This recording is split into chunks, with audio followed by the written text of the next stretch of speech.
In the upscale Willow Bend neighborhood of Dallas, the early summer sun bathed the white colonial-style homes in a soft glow. Sitting in her home office, April Wilson exhaled deeply as she signed the last contract of the day. That made 15 closings for the month. She glanced at her smartphone calendar, noting the prayer meeting scheduled for 6 p.m. at Prestonwood Baptist Church. Before heading out, there was one more task to complete: the monthly money transfer to her in-laws. Opening her banking app, she initiated the familiar transaction. The $2,000 amount always left a dull ache in her chest. It was not regret, but a complicated mix of emotions: pride in her ability to support her husband's parents, and the weight of responsibility that came with it. At 32, April had established herself as one of the top real estate agents in Dallas, earning an impressive $150,000 a year. She had become known as a rising star in the industry. But few knew the sacrifices she made behind the scenes. For 5 years, she had undergone fertility treatments, yet each month, she redirected a portion of those funds to ensure her in-laws were taken care of. Her husband, Michael, a project manager at an IT firm, was endlessly supportive of her success. But when it came to family matters, he often hesitated, brushing things aside with the excuse, "because they are family." Each time, April would simply shake her head in silence. In their living room, their wedding photo hung on the wall, a memory of a grand ceremony held 5 years ago in a beautiful church.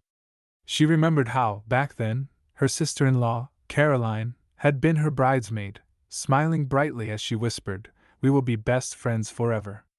From the window of her bedroom, April could see the magnolia tree swaying gently in the breeze. It had been a gift from her father-in-law, John, a retired high school teacher who now struggled with medical bills due to a chronic illness. Since his early retirement, he and Patricia, April's mother-in-law, had lived modestly. Patricia, ever composed and graceful on the outside, had become increasingly reliant on April and Michael over the years.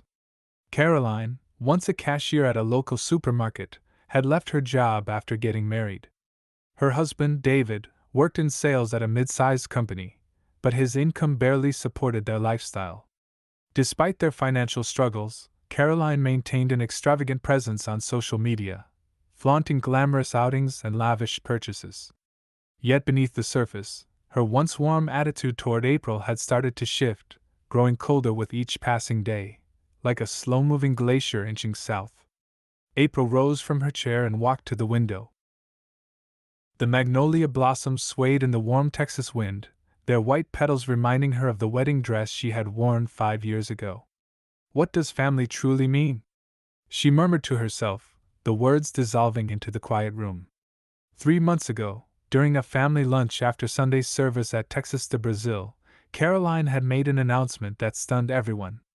"I am pregnant," she said, her voice carrying through the private dining room.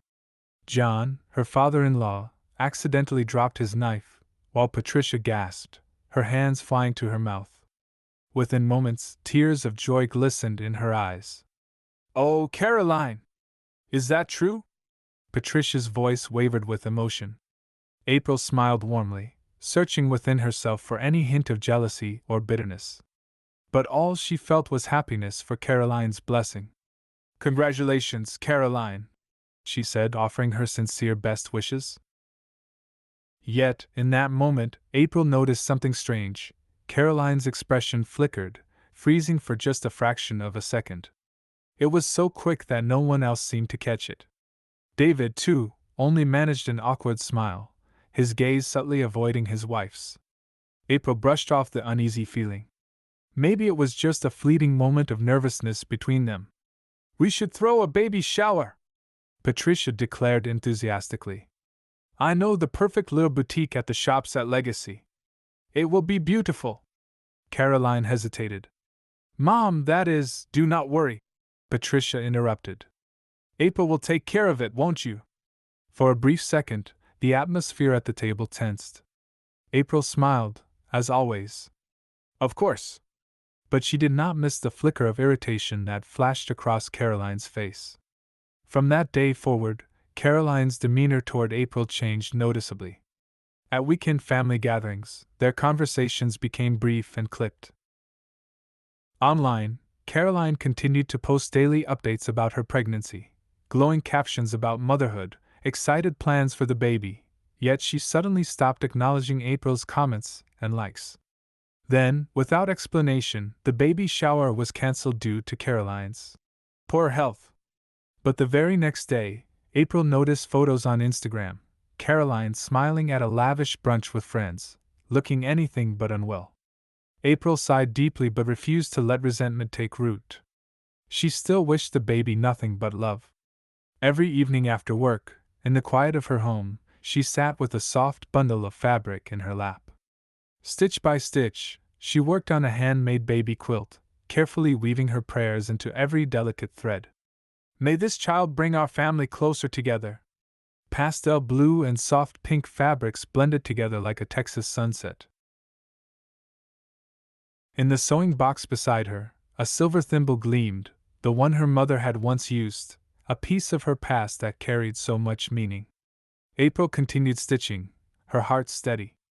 No matter how much the dynamics around her shifted, she would hold on to her values. She would do what was right. Each stitch April sewed onto the quilt carried a silent wish. Tiny embroidered stars scattered across the fabric, resembling the Texas night sky.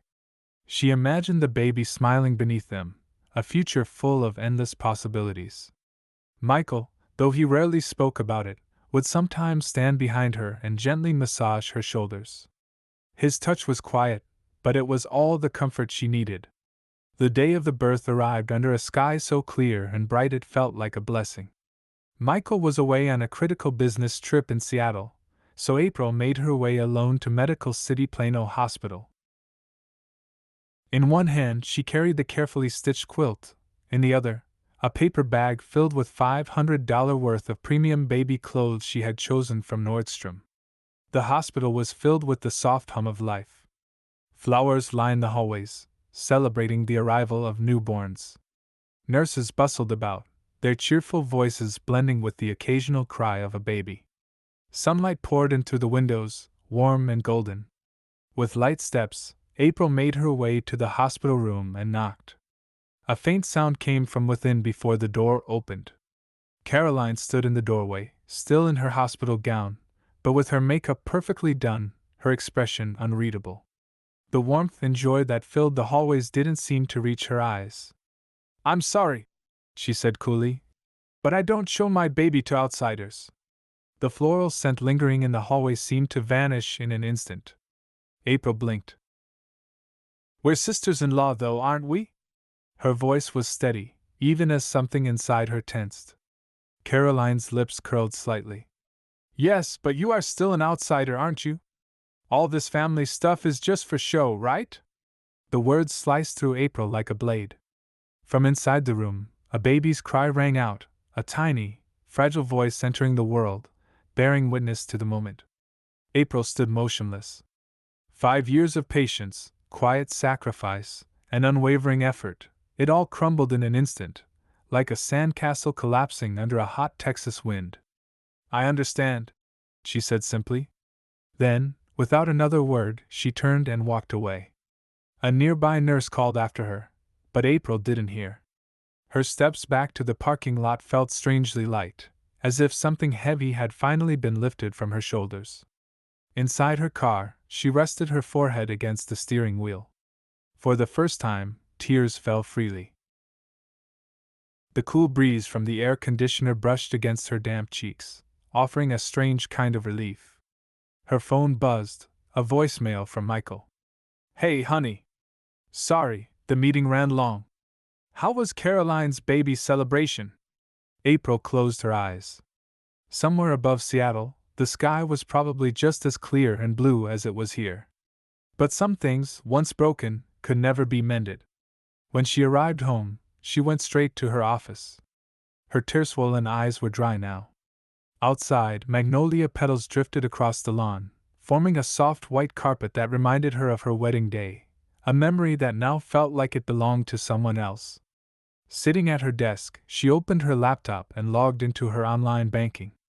One by one, she canceled every automatic payment. The $2,000 she had sent each month for 5 years, toward her in-laws' medical expenses, credit card bills, wedding gifts for Caroline, was halted. Her fingers brushed over the receipts and invoices stacked in her drawer, each one a quiet record of her sacrifices. She stared at them for a long moment. "Is this really okay?" The answer came back immediately, firm and clear. "Yes. It is enough now." She picked up her phone and replayed Michael's voicemail. Then, in a calm, measured tone, she typed out a response. "We need to talk when you get back." Her next call was to the insurance company. The representative kindly explained alternative plans for her father-in-law's medical expenses, but April's mind was already made up. By the afternoon, she was in the downtown office of James Morrison, her family's longtime attorney. His office, lined with towering shelves of legal books, overlooked the Dallas skyline. "Mrs. Wilson," he said, adjusting his gold-rimmed glasses, "withdrawing as a guarantor on the mortgage will be a delicate process." He skimmed through the documents before glancing up. "Your in-laws still have 15 years left on their home loan. Given the current market, selling might be an option to consider."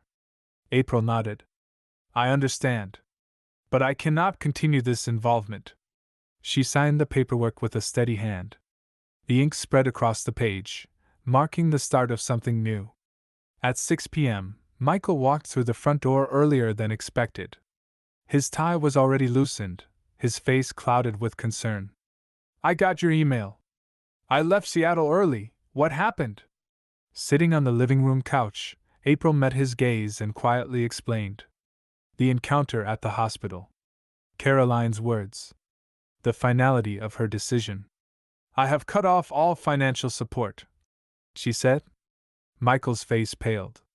"But Dad's medical expenses, you can cover them from your salary, can't you?" Her voice remained steady. "My part is done." Just as April and Michael were beginning to process the weight of their decision, the doorbell rang. The evening sunlight filtered through the stained glass window, casting colorful patterns on the floor. April opened the door to find Patricia standing there, her usual poise completely shattered. Her hair was disheveled, her makeup smudged. She looked nothing like the composed woman she always presented to the world. Behind her, a few curious neighbors peeked from their porches, intrigued by the rare scene unfolding in their quiet, upscale Plano neighborhood. "April, what is going on?" Patricia's voice wavered. "I got an email from the bank." "Why would you suddenly come in?" April said, her tone cold and unwavering. In the living room, Patricia's desperate pleas filled the air, concerns about their financial future, fears of growing old without security, and above all, her terror of losing face in the community.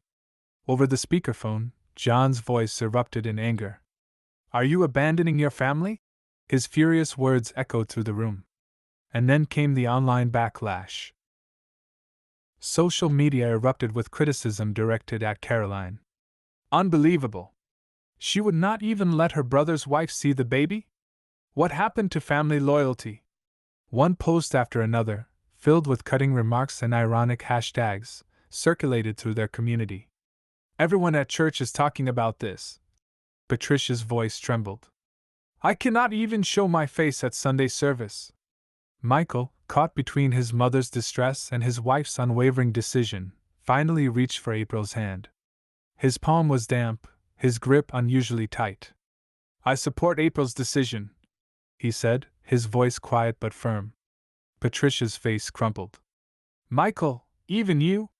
By the time she left, the storm had only begun. Even past 9 that night, April's phone continued to buzz with messages, pleading texts from Caroline, frantic calls from her in-laws, concerned messages from church friends. Long after Patricia had gone, April stepped outside into the garden for the first time in weeks. The magnolia tree, bathed in the pale glow of the moon, swayed gently in the warm Texas night. She thought of John's smile 5 years ago, the day they planted it together. It felt like a memory from another life. "Is this really okay?" she asked herself once more. But this time, there was no hesitation. "Yes. This is right." The Southern Cross twinkled in the night sky, quietly watching over the changes that had begun. 2 weeks passed. April had cut off financial support, and the ripples of her decision continued to spread. On a quiet Wednesday night, as she pulled into her driveway after work, she spotted a familiar figure slumped against her front door. David. He looked nothing like the polished salesman he once was. Instead of his usual neatly pressed suit, he wore a wrinkled polo shirt. His beard was unkempt, his eyes bloodshot. In one hand, he clutched a half-empty bottle of Jack Daniels. "I need to talk," he muttered. April hesitated for a moment before finally opening the door and stepping aside. The heat of the Texas night followed them inside. "Where is Michael?" David asked, sinking onto the living room couch. "Still in Seattle. His meetings got extended," April answered. Without a word, David took a swig straight from the bottle, not bothering with a glass. His movements were slow, heavy, like a man who had lost something he could never get back. Then he spoke. "We have been separated for a year now." His words hit like a bomb in the silent room. April's breath caught in her throat. "I have been seeing someone else," he admitted. "A junior colleague at work. Her name is Lisa. She accepts me for who I really am." Once the words started, they poured out like a flood. His marriage to Caroline had been cold for years, their relationship deteriorating just 2 years in. Her obsession with appearances, her constant need for luxury, the growing gap between their real lives and the fantasies she portrayed online, it had all become unbearable. "We were already in divorce mediation when we found out about the pregnancy," he confessed. "We had started meeting with lawyers." April reached for the glass of water on the table. Her throat had gone dry. "But Patricia, John, they were furious." David let out a bitter laugh. "They kept saying, 'We cannot lose face. What will people at church think? How will we explain this?' They forced us to stay together." April could only listen. "Caroline was the one who insisted. Absolutely no divorce," David continued. "Not because of the baby. Because of pride. For her, the image of a perfect family meant everything. Playing the role of the glowing expectant mother on Instagram was more important than the truth." April finally understood. "That is why she pushed me away," she murmured. David nodded. "She could not stand to see your happiness. Your career, your marriage with Michael, everything she wanted, but never had. You built your life through hard work, while she only chased an illusion." He got up and walked toward the window. Outside, the magnolia tree stood tall, its white petals glowing softly under the moonlight. "But the thing Caroline feared most," he continued, "was losing your support. She knew her parents' finances were fragile. The mortgage, the medical bills, they all depended on you. But pride kept her from admitting it." At that moment, the doorbell rang. The sound cut through the quiet night like a warning. April walked to the door, her pulse steady. Standing on the porch were Patricia, John, and Caroline. Caroline held the baby in her arms. Patricia's voice wavered. "We saw David's car." Her makeup, barely holding together, cracked under the weight of her fear. But Caroline's expression was worse. As she took in the sight of her husband inside April's